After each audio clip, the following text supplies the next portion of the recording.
So hello and नमस्ते everyone. मैले चाहिँ रिसेन्टली अपलोड गरेको थिएँ एउटा भिडियो जुन चाहिँ थियो जोन चामलिङ राईको साधना भन्ने सङको चाहिँ भोकल ट्याप्स, जुन चाहिँ यहाँ क्लिप हेर्न सक्नुहुन्छ।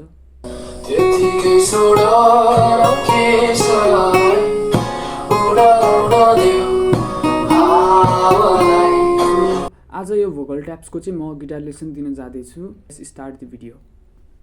आजको पहिलो पार्ट चाहिँ छ यो।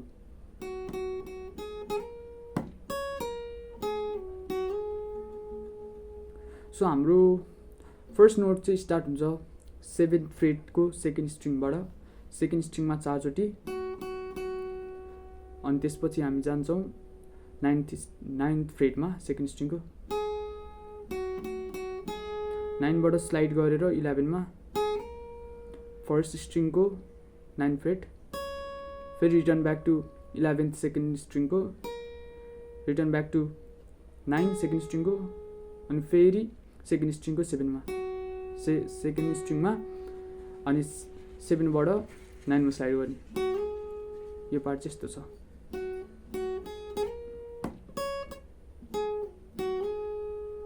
हाम्रो सेकेन्ड पार्ट चाहिँ छ यस्तो।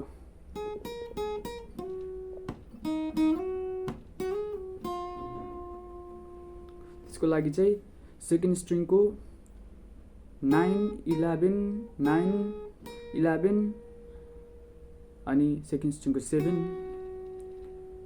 अनि त्यसपछि सेकेन्ड स्ट्रिङको 4बाट 7मा स्लाइड गर्ने, 7बाट 9मा स्लाइड गर्ने, फेरि अप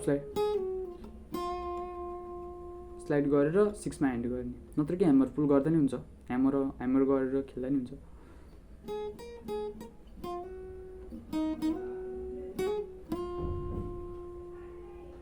सो हाम्रो थर्ड पार्ट रहेको छ यस्तो।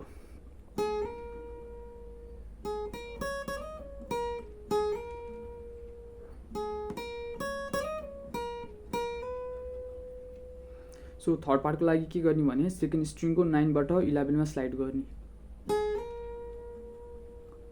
9,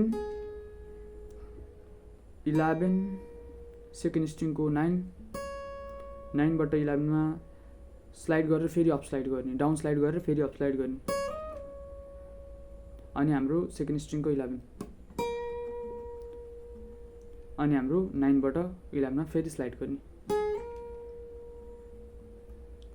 त्यसपछि सेम त्यही रिपिट गरेर यसरी फेरि त्यही रिपिट गरेर मात्र चेन्ज के छ भन्ने चाहिँ म लास्टमा देखाउँछु।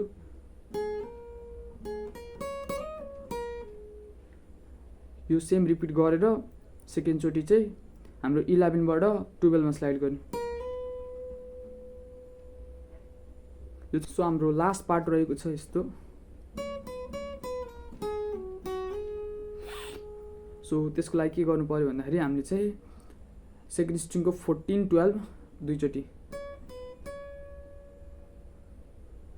त्यसपछि 12बाट 11मा स्लाइड गर्ने, 11बाट 9बाट,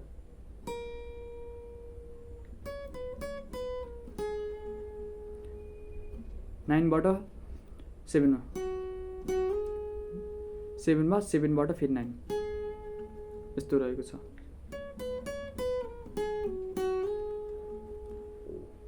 सो अरू भर्सहरूमा नि यसरी नै अगाडिको जस्तै रिपिट हुन्छ।